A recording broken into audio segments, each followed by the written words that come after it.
So the man next to me, they call him Sully, and it's a pleasure to have him. He is a podcast producer for Yahoo Sports, does work with their college podcast with Pete Thamel, Dan Wetzel, and Pat Forde, the triumvirate, some of the best in the business. And you can also hear Sully working with Chris Haynes with his NBA stuff, and then the fantasy podcast as well. And this is going to be an opportunity as we welcome in Sully to the podcast. I'm Bryan Fenley, an anchor at Fox Sports Radio, to reflect on Sully's career. And he's going to peruse us through the pathway in which he has taken to get to where he is today. He is on Twitter at Sully Vol. And Mhm. Sully is also a word in the dictionary that means like damage or defile. And then he puts vol next to it. And so I want to open up with this. The Vols have sort of, I don't know if defile or damaged their reputation by some of their decisions as far as coaching hires are concerned. And I'm talking about what took place in the last couple of months with their football team. But you've watched this unfold, bringing on Josh Heupel, and look, I can already see you shaking your head, understanding the big swing and a miss that this program took. But for you being a grad of Tennessee, for Mhm. you being prescribed to the fandom of that institution, how heartbreaking is it to be a Tennessee Volunteer fan, knowing some of the decisions that they make in their athletic department? Oh man, Brian. First off, thanks for having me, and I'm honored to be on this show because shoot, you look at some of the guests you've had; they're way more intelligent, and more nuanced than I am. But we'll start off with definitely a good place to start with the Vols with me. As you said, yeah, it's tough. It's a roller coaster. The last few days have been tough for the Vols in general. You had the Lady Vols knocked out in the second round. You had the men knocked out in the first round. You had a starting pitcher, your best pitcher off a top 10 team, get out for the season with an injury. So it's a tortured fan base, and I'm hard pressed to think of another fan base across the country that's gone through more over the past decade than the Tennessee faithful. So. Yeah, I think Josh Heupel is a good hire, and all things considered, I think it's a two coach job at this point. You're so deep in a hole that he might not be the guy to bring you to the SEC title game or to win you a national championship, which is what every Tennessee fan wants. But at least he's going to get you back to breathing again, to relevant. He's going to be a little bit of he's going to jumpstart the heart again. So and at the very least, my freshman year um, was the 2010 with Tyler Bray and Cordero Patterson and Justin Hunter, and they put up 1,000,000 points. They didn't win a whole lot, but at least it was fun to watch. They put up they broke every record. They broke all Peyton Manning's records, scoring records, and all that stuff. So at least they'll put up a lot of points and put butts in seats, and it'll be a little bit better on Rocky Top going forward. I have a metaphor to describe a UT fan. I want to know if this is suitable to what you think and how you feel. And it's that arcade game that we grew up playing where it's like the claw that goes Mm-hmm. in to get the stuffed animal. And like a UT fan, like the claw gets the stuffed animal, and like the UT fan gets the player, they get the recruit, and they think they have the team. And this could be the year they're going to get to the SEC championship. And as they claw down on the stuffed animal and they bring it up like, oh, there's so much hope. And as they get to the finish line, the stuffed animal falls back down and you don't have anything. Is that sort of like what it's been like? That's a perfect analogy, Brian. I think the year with Josh Dobbs, Alvin Kamara, and Derek Barnett and those guys. I think that was the last time Tennessee fans really had like the star in their eyes. Um, that team beat Georgia. That team beat Florida. That exercised a lot of demons, and they got the SEC East title in the claw, and it's Yes. going towards the corner, and then they lose to Vanderbilt, and then they get knocked out of the Sugar Bowl. At the very least, the first Sugar Bowl would have been in my lifetime. And they just they fumble it at the goal line. And you're the fans once again.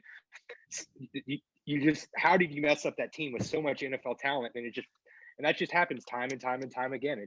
That was just the latest instance in the last 15, 20 years of just dredging through horrible teams and horrible records. So yeah, that's a great analogy. When you were at UT, you did some radio work. You had a radio Yep. show, and you were hosting a show 11:80 a.m. in Knoxville Hmm. called the Bros Going Hard Show. And Yeah, I feel like we could make fun of that title, but in you can. essence, yeah, and that's easy to do, but I'm not going to go there because I can Yep. also see it as a foreshadowing of how hard you've had to go to pave out this career for yourself, the grind that has come. You have had to go hard just to stay Hmm. afloat, like a lot of us, including myself, to get opportunities and to fight for your dreams.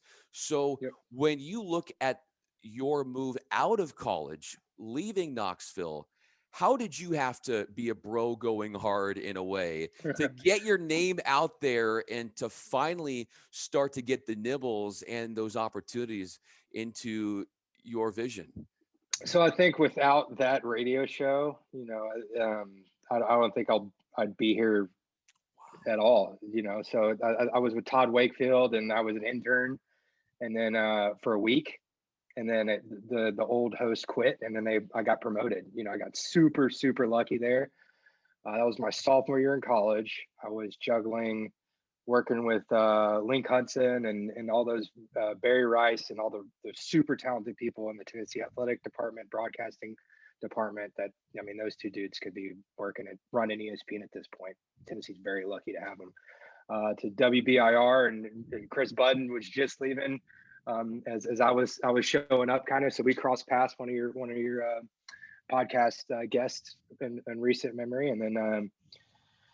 I think that show got canceled. I was on it for a year, and I learned a lot, and I wasn't ready for it. And I was doing a lot. I had a lot of balls in the air, and I was still trying to figure out what I wanted to do, and what I was still trying to figure out if I wanted to be on air. But just juggling between working for the being a full-time student, working for the Tennessee athletic department, working for Fox Sports Knoxville, and taping high school highlights on Friday nights, doing anything, then I kind of carried that into that work style, just hair on fire, 100 miles an hour into the workforce at the NFL. I think that kind of doing a million things in college really set up my resume to where I was lucky. Marissa Steinberg was already at the NFL when a year before I sent off my resume, and they passed it off to her. And she said, this guy could do a lot of different things. You should probably hire him. So, I wouldn't say it's a regret that I didn't fully focus on radio at that point in my life. I think I was doing too much. And I think looking back on it, it's an important lesson to know your limits, because we're a bunch of workaholics in this business. We love sports. My off days in the fall, one of my off days in the fall is watching college football for 14 hours, So, you really need to be able to unplug at times and know when you need to give yourself a mental break, and, know when you have too many balls in the air. And at that point, I definitely did. So that was a valuable lesson.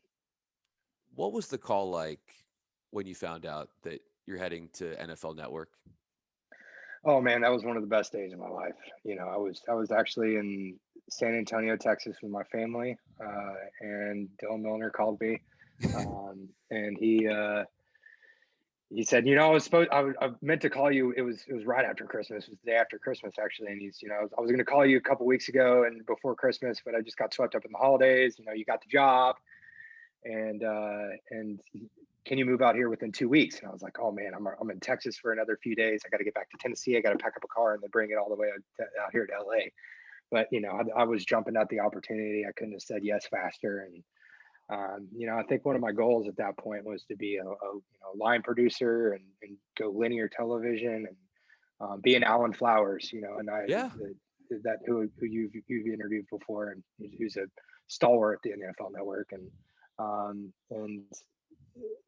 getting in the building, you quickly realize that there's a million different career paths that you could take, and it's a way different world out in the big world than it is in college. And I got hooked up with uh, um, the podcasting crew through Mark Brady and TD St. Daniel and who's now at the Ringer, and they both of those guys gave me the opportunity to be able to start cutting my teeth and working on DDFP and working on around the NFL and working on Move the Sticks. And that was really I jumped at that opportunity to be able to do stuff like that. So to get back to your original question, I was super fired up and couldn't have moved out to LA quicker. Let's go right to the Move the Sticks podcast, which is Mhm. very well known with NFL media. It's with Daniel Jeremiah and Bucky Brooks, and you being a part of that. How did they include you, make you feel welcoming, and how did that experience with those two guys shape your outlook on the business and help you as a producer moving forward? Oh man, they're both incredible dudes. First off, I think that their work ethic. Bucky has a lot of balls in the air himself. DJ, of course, does too. And Bucky's doing the radio thing and coaching and just busting tail. And DJ, I don't know if a lot of people know, but he lives closer to San Diego, so he's showing up at the office at like 4 a.m. and him and Rhett are cutting tape every Monday. Just getting ready for whether it's Path of the Draft or Move the Sticks or whatever he might be doing that day. That dude is a tape junkie, both of them are. And I think just being able to work with those guys right out of college was an invaluable, spot to be in. And I was able to do a lot of different things. I don't think there's another building in the country to where I was going to learn Viz graphics. I was going to learn how to cut cams on TriCaster. I was going to learn how to run an audio board. I was going to learn, how to come up with a rundown and plug in tapes. And we weren't on the linear channel yet like they are now, which I'm super proud of those guys, what they've grown, and they're actually on big NFL Network now. But we do full video shows, and those were really fun days prepping. And I think they really let me grow as a producer, and I'm can't thank them enough. Can't thank everybody in that building enough. That was a family over there right out of college, and I needed it. Thousands of miles away from home, and they're great people. Can't say enough good things about them. Speaking of growing as a producer, I would think you would be able to do that now working at Yahoo with the big names, the heavy hitters, Pat Forde, Dan Wetzel, and Pete Thamel. And I've seen that they've also included you on their podcast where they talk all things college and got your take on UT and all of that. So that's something that you're currently working on right now with them. Take us through what it's like in figuring out the content, figuring out how you pull this off as far as a production standpoint, your role in all of this. So I think we were set up. I'll just take you back a year. Dan, Pete, Pat are on all different parts of the country. So we've always been remote. So when the world just kind of stopped there on March 12th last year with Rudy Gobert, we were in a pretty good position to keep this thing rolling. And we actually doubled the podcast again, listenership this year. So we're super proud of that. And it was, working with those guys, they've been in the business way longer than I have. So coming up with a rundown with them, I lean on their expertise, and my job is just really try to entertain and help them be on their A game every day. So I know what they like. I know the type of stories we're going to talk about. We're going to talk chicken wars as well as quarterback battles. We're going to get really wacky with it, and that's my style. This isn't one of my mentors, Haitham Kalani, at the NFL Network. We used to work on Move the Sticks from time to time together, and he's a really, really good guy. He always said this isn't brain surgery. We're not saving lives here. We're talking sports. So let's keep this thing fun. At times, and there's definitely times where we're talking COVID, we're talking, the BLM movements this summer was a topic on the podcast, and there's definitely times where you need to be super serious, and Dan's really, really good with that. So I lean on him there, but In the end, we're talking football, we're talking basketball, and we're talking Suez Canal, and Pat Forde's car breaking down, and the ties between those things. And it was just, we I think we all love college sports. We're kind of drawn to it because it is so wacky, and there's nothing like it, and I think that's what's at the heart of our show is just all the weird just coach fights. And you had, going back to the A&M LSU coaching fight back a couple years ago, the 7 overtime thriller. And I think that's one of my favorite podcasts that we've done. Just the weird odds and ends around this sport, and just trying to highlight those and capture them. There's just a lot. The Venn diagram of college sports, there's a lot of chicken fight overlap with coaching fight, with coaching searches, and just the X's and O's. The people that are interested, or that's just right at the heart of our show. So we try to capture all of it at once, and it's super fun to do because they're all really good guys to work with, and they know their stuff. What's the Venn diagram of what makes Pat Forde, Dan Wetzel, and Pete Thamel similar, and then how do they do things differently, if you will? Mm-hmm. That's a really good question. I think they've known each other collectively longer than I've been alive, so they don't want to age them too much or age myself too much, but they have such good chemistry, and it's almost my job to get out of the way and try to let that shine.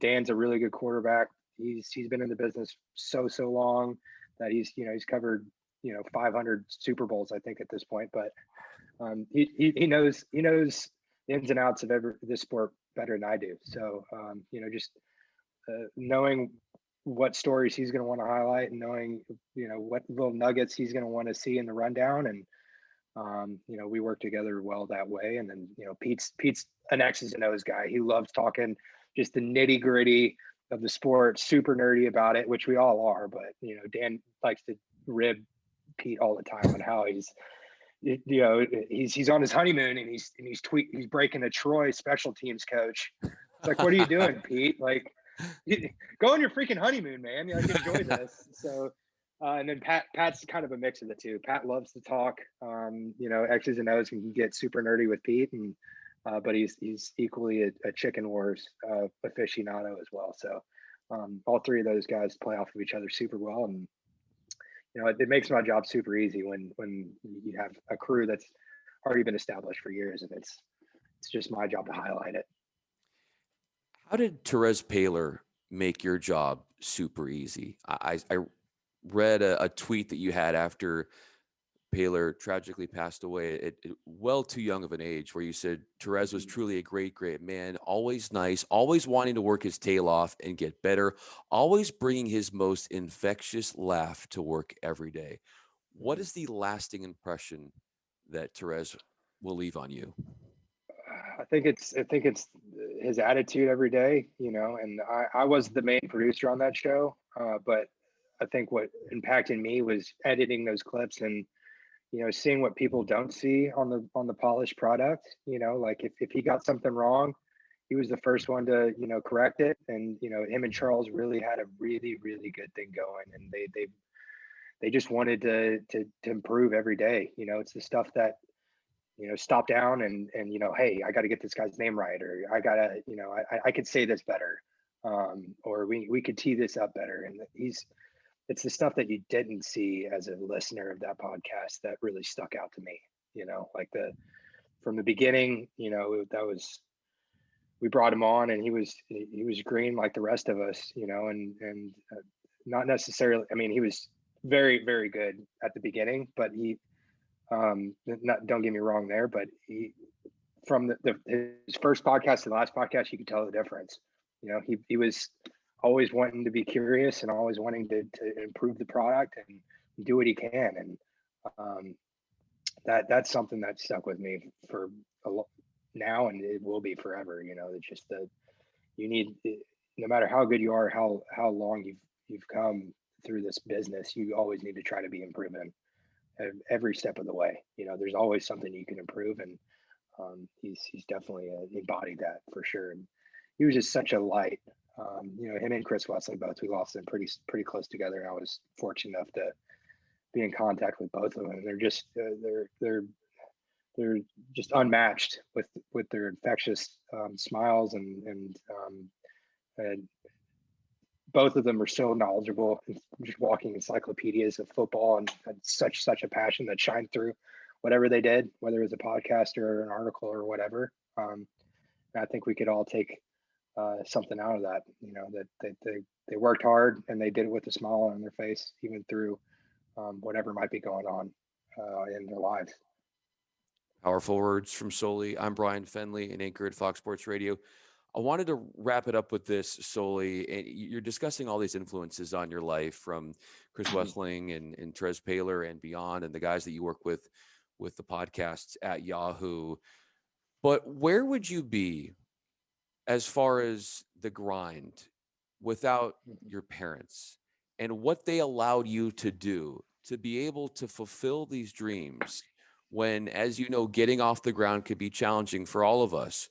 But what did they see in you to just continue to believe in you that you could make it, and the actions that they did to help you get there? I think you're right there. They always believed in me, and they gave me the ability to go chase those dreams. I always wanted to be a Tennessee Vol, and I did that. And then the minute I figured out, and very early on, that I wasn't going to be 6'5" and playing in the NFL, so I quickly transitioned from playing football to covering the sport. So and I think that was early on in high school, and they never said no. They always said go get this thing. And they backed me every step of the way. And the NFL, first off, was a seasonal position. It was 7 months on, 5 months off, and did that for a few years before I got my first full-time job with Yahoo Sports. So they during those 5 months off, they allowed me to come home and to be able to collect that unemployment check and work as a pool guy, and continue to ship my resume off to the 7 wins from Chattanooga, Tennessee. And I knew in 5 months I had the chance to come back to the NFL, and they let me do that a couple of times, and they just, whether it was a word of encouragement or a pat on the back, or they never missed a podcast. They were always listening, and they gave me the ability to believe in myself too. Like it's really daunting moving across the country right out of college, and having the ability to call them every day and be like, I'm struggling at this, or because we all make mistakes, right? So I flew the wrong graphic up during draft day, and it was it was the last literally Mr. Irrelevant. I went 3 days without making a mistake, and I did a great job, but I'm still banging my head against the wall. This one graphic I flew, they really were good at reminding me to be proud of the wins, as well as reflect on those losses, but don't get too far down on them, and I'm just forever grateful for how they impacted me and my career. How do you want to remember them? Oh, that's tough. Shoot, just a couple of parents that would do anything for their kid, and they, I just, every day I try to make them proud. That's what it really comes down to. That we all have a why, and that's mine. Especially right now, this week, a year ago, I lost my mom. So been reflecting on what my everyday actions, and they instilled a work ethic in me that we got to grind in this business, and you know it just as well as I do. And they definitely instilled that grind from an early age, and but also the confidence, the self-confidence, and that's my mom. She was such a bright light to everybody, and so was Dad, and Dad was such a big sports nerd too. And I wouldn't be the person, and I wouldn't be gotten as far as I would have without those two. So they're lights, and they're not gone. I see them in my actions every day, and and I say to anybody that's struggling with anything, like any loss or any grieving, that they're not really gone. They're still with us. And I'm smiling now. It's a tough subject to talk about, but it's just random things I do throughout the day where I'm like, that was dad, that was mom, that's, whether it's something goofy I said on the podcast or, whatever, I definitely, they shine through me.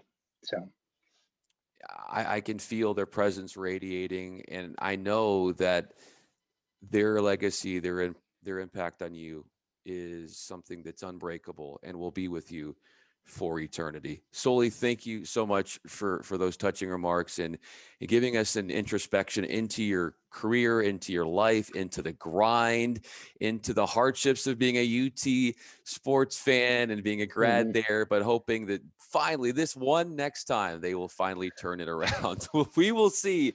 Sully, I'm Bryan Fenley. Thanks so much for doing this. This was really an honor and a pleasure to have you. Thank you so much for having me, and let's do this again sometime soon.